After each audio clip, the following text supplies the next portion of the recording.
National China actually annexed Shanxi, and the reason for that is that they actually have an event in which anytime that Japan attacks China, the nationalists annex pretty much in let's actually rewind that. Japan, anytime Japan attacks a clique or a warlord country that's in China, the nationalist Chinese will actually get an event saying they'll annex them, take their territory. So once the Chinese actually retake, manage to reattack the Japanese and retake their land, the land actually goes to them and not to like to some other some bullshit like that. I'm trying to spit it out. I do have a problem with that. So it's, so it's just pretty much reoccupies it instead of waiting for an annexation from Japan. That's pretty much what it is. Alright, so now we got some panzers here. We got our first panzer division here. First, second, and third panzer division. They look kind of cool skins. Some cool skins are here. We see the cool flag there. So now I'm finally spat out what I was going to say about Japan and China and Chinese territories. So yeah, it pretty much just makes it easier for the nationalist Chinese to reoccupy it instead of waiting for an annexation of Japan. So that's pretty much all it is. And plus it benefits nationalist China if they ever claim those territories. So as you can see here, it's now owned by nationalist China, but it's currently occupied by Japan.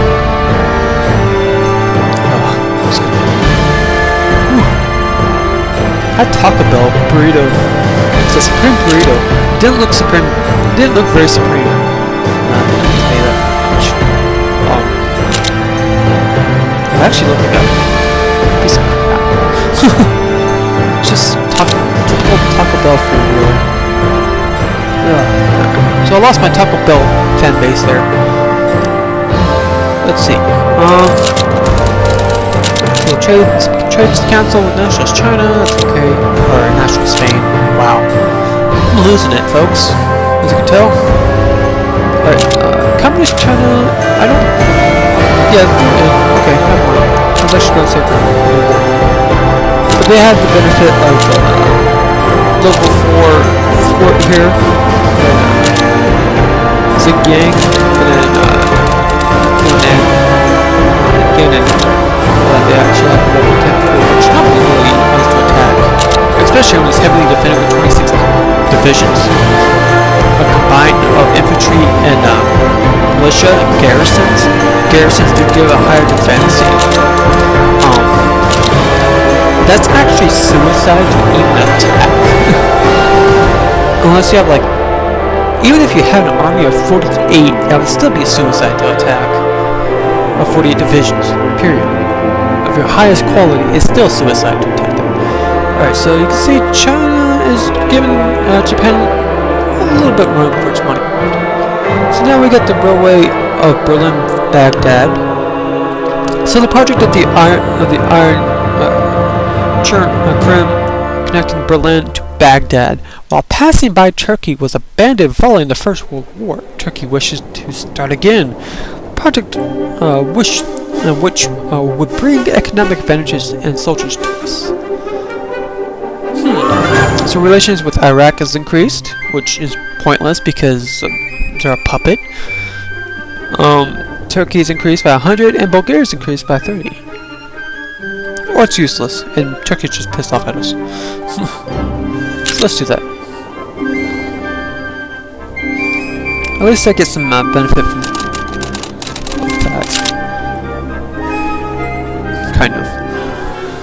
Let's hope I get some kind of benefit of it. And now, what's going on? What do you say, folks? Puppets release, and it's Minjuko! Or Outer Mongolia.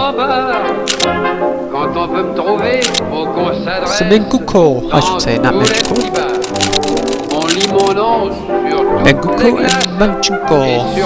Alright, so this is Outer Mongolia, which does differ from Inner Mongolia, which is actually Mongolia here. That's actually cool, and I think they have claims on Mongolia too. Let's see. Yeah, they only have that claim.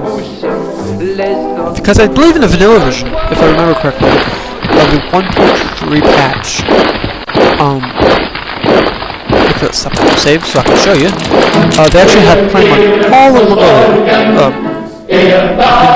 So that's actually, but to have them just have that one province is kind of interesting. Alright, so let's see. So you can see, China is just confused. They don't know what to do. I wouldn't blame them. If I was actually controlling them, I wouldn't really do it like that. I'll probably put some garrisons, or I would like at least have some garrisons, or maybe even some militia on their coast, to prevent a Japanese invasion, which you could actually expect the Japanese to actually do, and then actually have my most of my infantry up on the northern borders to prevent a Japanese incursion into China. And I generally would use mountain infantry because of the mountain bonus that they'll benefit from because of the mountainous terrain in northern China. So that's just me. Okay, so the launching of Germania. So yeah, pissed off Britain. Anytime that pisses off Britain, I'm good with it. Alright. So let's go over here and see Spain once again and see how they're doing. Oop! Wow, look at that. I didn't send National Spain one thing, and yet they're kicking ass. I'm sure the AI should send them a lot of crap, though. Is that what you're doing? We're even supporting the National Socialists of Scandinavia. Yep, we're sending some stuff. Energy for oil. Interesting. Alright, so France decides to continue to smear our government. And you can see Republican Spain is going to lose. Kind of a shame. I kind of actually like Republican Spain. In some weird fashion, I kind of do. I think it's just the flag. I think it's just the flag I like, really. I mean, you got the red, gold, purple combo going on. I think that looks pretty cool compared to just, you know, red, white, red, yellow, red. With some eagle. I mean, come on. I mean, seriously? I mean, you kind of love the red, yellow, gold, purple one. Kind of like that.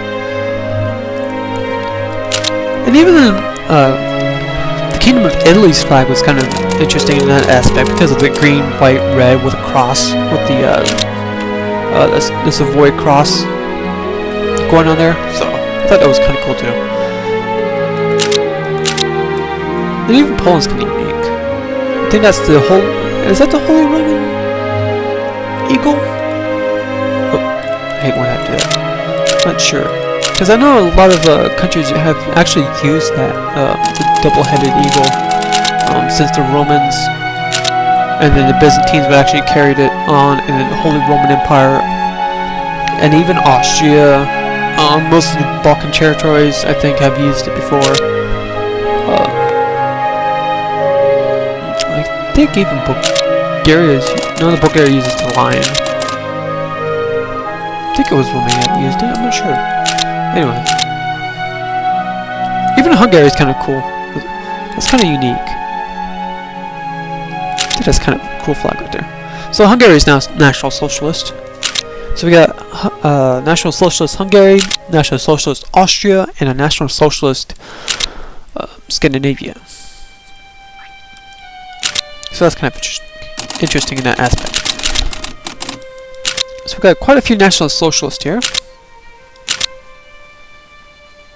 Oh, we just like the funds. I know, we like funds. We like fun too, don't we? Alright,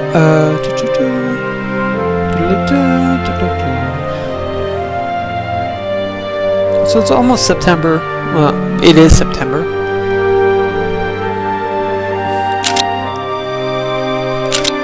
Welcome to the current date.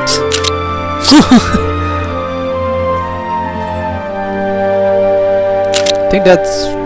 No, hold on. I think that's what time it is right now.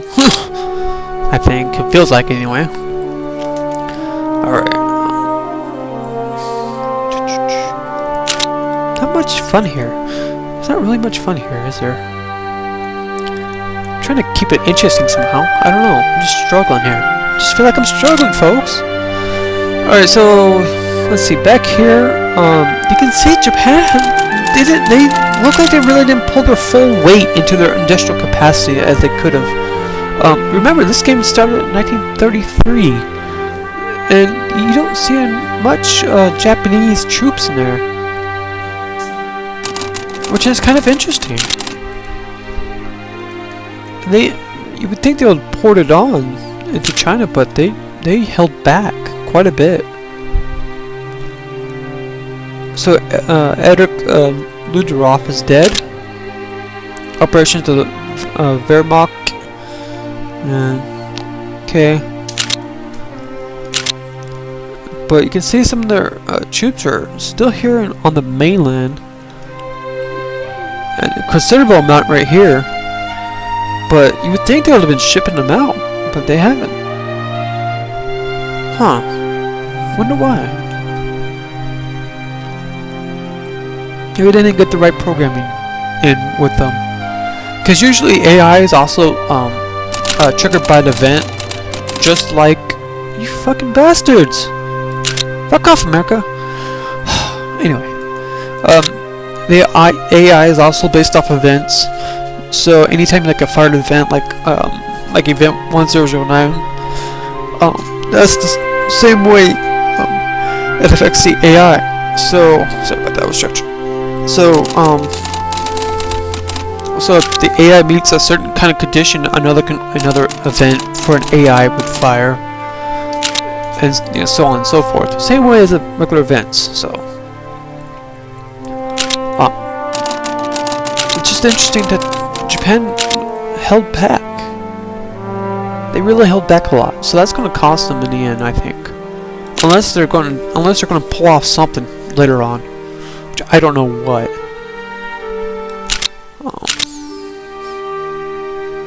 Because when you see it in the vanilla version, they actually really do pull off a great invasion into China. But I don't know what happened. So I do see a counterattack from China coming in real soon. Maybe somewhere in 38, 39. Maybe even 40.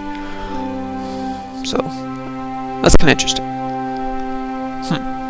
Alright, like before, like I said, I will cut it off every year on January, so it will be the cutoff soon. It's coming up soon. Sorry if it was boring here. You can see Republican Spain is actually getting their asses kicked now.